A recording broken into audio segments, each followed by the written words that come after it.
भाइयों बहनों नमस्कार। All India anganwadi news channel में आपका स्वागत है। चैनल से जुड़ने के लिए नीचे दिख रहे रेड कलर के सब्सक्राइब बटन पर आपको सबसे पहले क्लिक करना है। फिर साइड में एक नोटिफिकेशन बेल यानी घंटी बन के आएगी, उस पर जब आप दबाएंगे तो 3 घंटी आपको दिखेंगी, जिनमें सबसे ऊपर ऑल वाली घंटी आप लोगों को दबा लेनी है।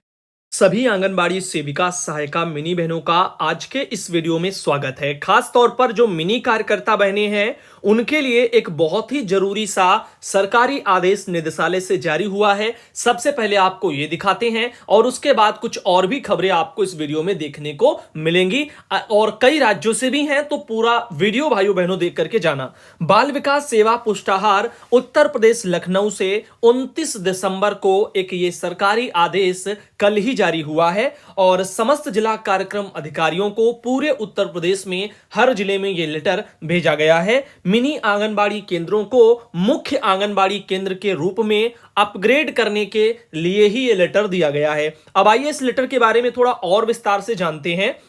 इसमें दिया गया है कि उपर्युक्त विषयक शासन के पत्र संख्या दी गई है, जो कि 23 दिसंबर 2022 का संदर्भ ग्रहण करें, जिसमें भारत सरकार के पत्र संख्या दी गई है 28/10/2022 की, जिसके द्वारा मिनी आंगनबाड़ी केंद्रों को मुख्य आंगनबाड़ी केंद्रों पर अपग्रेड किए जाने के लिए निर्धारित प्रारूप पर सूचना चाहिए गई है और निर्धारित प्रारूप निम्नवत है। तो आप यहां पर प्रारूप देख रहे हैं, यह है जो कि मिनी आंगनबाड़ी केंद्र हैं उनको फुल आंगनबाड़ी केंद्र में अपग्रेड करने के संबंध में। अब इसमें ये सब कॉलम दे दिए गए हैं। नेम ऑफ डिस्ट्रिक्ट का यानी जिले का नाम है, फिर आंगनबाड़ी परियोजना का नाम है, फिर पंचायत का नाम है और फिर जो है यहां पर विलेज वगैरह का नाम है। उसके बाद जो है रूरल में है या अर्बन में है या फिर जो है जिस भी एरिया वाइज पड़ता है, जिस भी क्षेत्र में वो भरना है और इसी तरीके से ये सारी चीजें यहां पर दी गई हैं। और आगे देखिएगा जो भी कन्वर्ट करने हैं वो सब जो है वहां पर देखने, और जो भी पॉपुलेशन वहां की है, जैसे 0 से 6 वर्ष के बच्चे कितने हैं और वो सब यहां पर भर के जाएंगे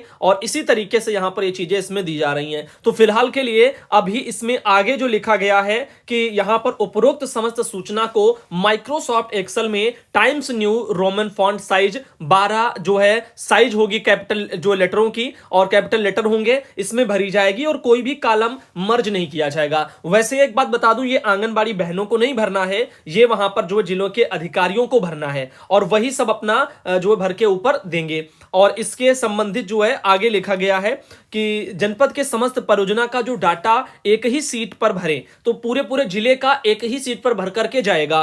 परियोजनावार संकलित जो है उसको फिर किया जाएगा। उसके बाद जो है अलग अलग सीट भी जो मान्य नहीं होंगी। अगर किसी परियोजना से अलग अलग सीटें आती हैं तो मान्य नहीं होंगी। पूरे जिले का पूरा इकट्ठा जाएगा। तो जिले का इकट्ठा जाएगा तो जिले के मेन जो अधिकारी हैं डीपीओ महोदय, उनके थ्रू ये चीजें जाएंगी। अब इसके बारे में आगे लिखा कि अतः आपको निर्देशित किया जाता है कि जनपद में स्वीकृत मिनी आंगनबाड़ी केंद्रों को मुख्य आंगनबाड़ी केंद्र के रूप में अपग्रेड किए जाने के लिए जनसंख्या मापदंडों के अनुसार उपरोक्त प्रारूप पर जो है परियोजनावार संकलित सूचना 15 दिवस के अंदर निदेशालय को उपलब्ध कराना सुनिश्चित करें। तो जैसा कि आपको पता है कि जनसंख्या का एक मानक होता है और उसी अकॉर्डिंग जो है मिनी से मुख्य आंगनबाड़ी यानी मेन आंगनबाड़ी केंद्र में जो है उसको अपग्रेड किया जाता है। तो इसी चीज का यहां पर पालन किया जाएगा और उसी जो है लिए ही यहां पर आबादी जनसंख्या के बारे में भी पूछा जा रहा है। अब सरनीत कौर ब्रोका जी हैं, निदेशक हैं आपकी, जिन्होंने ये लेटर 29 तारीख को अभी अभी जारी किया है। तो ये लेटर आपको कैसा लगा कमेंट में आप बता सकते हैं। और इसको नंदन जी हैं, मिर्जापुर जिले से आते हैं, जिनके द्वारा ऑल इंडिया को भेजा गया है। अब चलते हैं आगे, कुछ और भी जानकारी आपको देते हैं। एक ये मैसेज आया है कि जो विभाग से मोबाइल मिला है आज उसमें कुछ नहीं है और लिख रहा है उत्तर प्रदेश लॉक लगा दिया है। इस तरह से एक मैसेज मेरे पास आया है, इसके बारे में बताना। तो एक ये बहन है, देखते हैं कौन है, मोनिका बहन है और जिनके सामने ऐसी समस्या है। आप वीडियो देखने वाले सभी भाई बहन, क्या आपके सामने भी ऐसी समस्या आज देखने को मिली है? अगर मिली है तो कमेंट में आप हमें बता सकते हैं और अगर नहीं तो कोई बात नहीं, हो सकता है इनका कोई ना कोई पर्सनल जो है दिक्कत बन गया हो, वो भी हो सकता है, या सबका तो ऐसा लगा नहीं। अगर होगा तो आप लोग जो है जानकारी भेज देना ताकि अवगत कराया जाए वीडियो में। अब चलते हैं आगे, कुछ और भी आपको दिखाते हैं। ये जो लेटर है वो शिवपुरी जिले का है, यानी अगर हम बात करें मध्य प्रदेश की तो यहां पर जो है जिला कार्यक्रम अधिकारी महिला बाल विकास विभाग शिवपुरी जिले के, उन्होंने 27 तारीख को अभी 27 दिसंबर को एक लेटर निकाला है। जो परियोजना अधिकारी हैं उनके वहां शिवपुरी जो है परियोजना के शिवपुरी जिले में, तो उनको भेजा है। जिसमें कि उन्होंने लिखा मिशन शक्ति के सामर्थ्य घटक के जो है प्रधानमंत्री मातृ वंदना योजना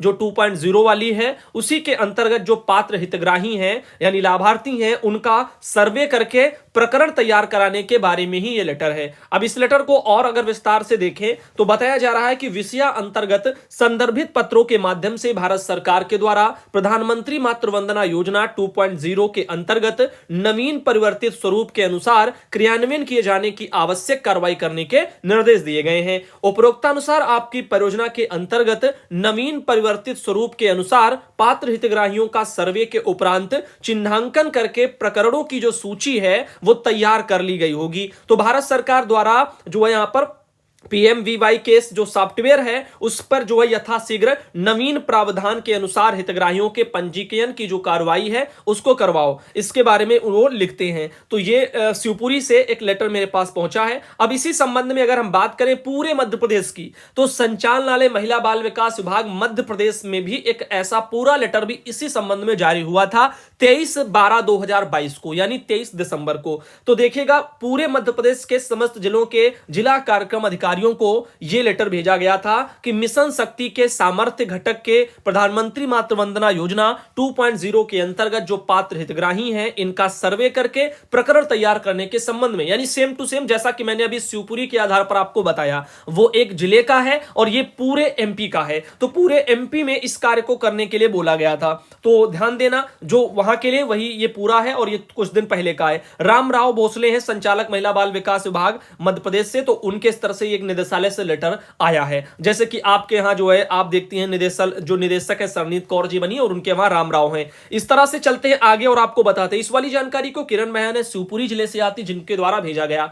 अब शिवपुरी जिले का आया, साथ में निदेशालय वाला लेटर भी लग करके आया, तो आपने दोनों देख लिए हैं, पूरे एमपी की बहनों के काम किए हैं। अब देखिएगा आगे, ये हैं डॉली शर्मा ललितपुर से आती हैं और इन्होंने कहा कि आज झांसी के हमारे सांसद श्री जो अनुराग शर्मा है इनके द्वारा मुझे पुरस्कृत किया गया है। तो इस तरह से उन्होंने एक फोटो भी यहां पर भेजी है, तो बहुत अच्छी बात है। और चलते हैं आगे, कुछ और दिखाते हैं। ये लीला बहन है जो कि बांदा जिले से आती हैं और केएन तिवारी जो कि डीपीओ है बांदा जिले के, उनके स्तर का जारी 27 दिसंबर का एक आदेश हमें भेजा है। और यह आदेश जो है डीपीओ ने बांदा जिले के अपने वहां के समस्त सीडीपीओ को यानी सभी परियोजना अधिकारियों को भेजा है, जिसमें कि लिखा गया है कि निदेशालय बाल विकास सेवा पुष्टाहार उत्तर प्रदेश लखनऊ के पत्र संख्या दी गई है 16/11/2022 की, जिसके द्वारा अधोहस्ताक्षरी कार्यालय पत्र संख्या दी गई है 19/11/22 की और साथ ही साथ 29/11/22 की। इन पत्र और एक और है 30/11/22 की। इन सभी का संदर्भ जो है ग्रहण करें, जिसके द्वारा पोषण ट्रैकर ऐप पर आधार सत्यापित लाभार्थी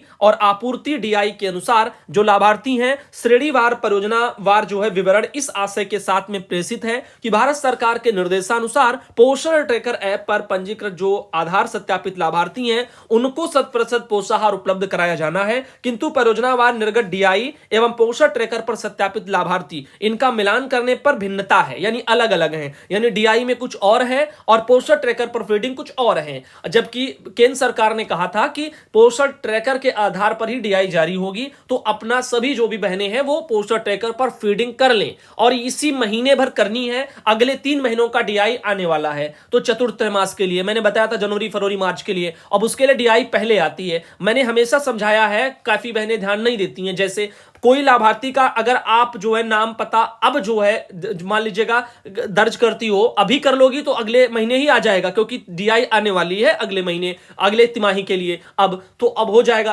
और मान लो अगर वही आप अगले महीने में अगर भरेंगी पोषण ट्रैकर पर, तो फिर 3 महीने कहीं बाद उसका डीआई आएगा। ये समझ लेना, बहुत अंतर है। काफी बार मैंने क्या करती गांव क्षेत्र में ले लिया उनका आधार, इनका आधार ले लिया, उसके बाद फीड कर दिया, अब कहेंगे अगले महीने से आपको दे देंगे। तो आप ये गलत कर रही हैं, क्योंकि अगले महीने से आपका वो डीआई जो भी आपने पोषण ट्रैकर पर भरा या फिर आपने पोषण ट्रैकर पर तो भर दिया, लेकिन राशन आता है डीआई के अकॉर्डिंग, आपके पोषण ट्रैकर के अकॉर्डिंग नहीं। पोषण ट्रैकर पर ये कह रहे हैं इसलिए कि समस्त फीडिंग करा लो 100%, उसी पर देख करके डीआई आएगी। अब डीआई जाती है 3-3 माह के अंतराल पर, हर महीने नहीं जाती है कि अब इस महीने आप नहीं भरेंगे तो अगले महीने डीआई दे देंगी तो आ जाएगा, नहीं होगा। 3 महीने पहले ही डीआई बनती है, अब अगले 3 महीने के लिए जैसे कि अब बनाई जाएगी। इसीलिए सभी जो है जगह जोर दिया जा रहा है कि 31 दिसंबर तक अपना समस्त जो है कार्य पोषण ट्रैकर का कंप्लीट कर लो। लाभार्थी जैसे भरने हैं या वेरिफिकेशन करना है, वेरिफिकेशन बहुत जरूरी है। लाभार्थी अपना जो भी बढ़ाने वो बढ़ा लो और उनका वेरिफिकेशन कर लो यानी वेरीफाई कर लो, और ताकि अगले तिमाही के लिए आपको झंझट ना उठाना पड़े। इन चीजों का आपको ध्यान रखना है। बाकी ये नहीं होता कि आप जो है किसी महीने में अभी दे दोगी, अगले महीने तुरंत आ जाएगा, अगले महीने भर दोगी तो फिर उसके अगले महीने राशन पहुंचा दोगी, ऐसा नहीं होता है। तो इन चीजों को, इनमें अंतर को समझ लीजिएगा। अब चलते रज्जन जी हैं फतेहपुर से आती हैं, जिनके द्वारा एक ये सर्टिफिकेट भेजा गया है जो कि ईसीसी वाला है। मैंने कहा था 14 मॉड्यूल कंप्लीट कर लो, उसके बाद ये आपको डाउनलोड करने को मिल जाएगा। काफी बहनों को दिक्कत आती है मॉड्यूल कंप्लीट करने में, उसके लिए भी मैंने बताया था कि ध्यान देना, कहीं ना कहीं आपको कोई ना कोई सिंबल मिल जाएगा। जब आगे बढ़ाने वाला एरो ना मिले तो पीछे बैक वाले में कुछ ना कुछ कहीं से और कोई सिंबल दिया होगा, उसको कंप्लीट करना होगा। और कई बहनों ने सुझाव दिए हैं, उनके सुझाव भी मैंने आपको दिखाए हैं, तो उनको भी कर लो। अभी फिलहाल थोड़ा टाइम हमारे पास कम है, वरना हम ही 14 के 14 मॉड्यूल कंप्लीट करके आपको वीडियो दे देते, क्योंकि 11 को हमारा पेपर लगा सीटेट का, और जिस वजह से जो है हमें अपना भी थोड़ा बहुत देखना है, इस वजह से। बाकी जो खबरें हैं वो आपकी बराबर आ रही हैं और वो आती रहेंगी, उसमें कोई दिक्कत की बात नहीं। मुन्नी बहन है शाहजहांपुर से, और जिनके द्वारा एक ये फोटो भेजी गई है। और आगे अगर दिखाएं तो एक ये बहन है रानी, जो कि गाजीपुर से आती, वहां से एक फोटो भेजी गई है। और एक ये लास्ट में बहन है सुनीता सक्सेना, कानपुर देहात से आती है, वहां से एक फोटो भेजी गई है।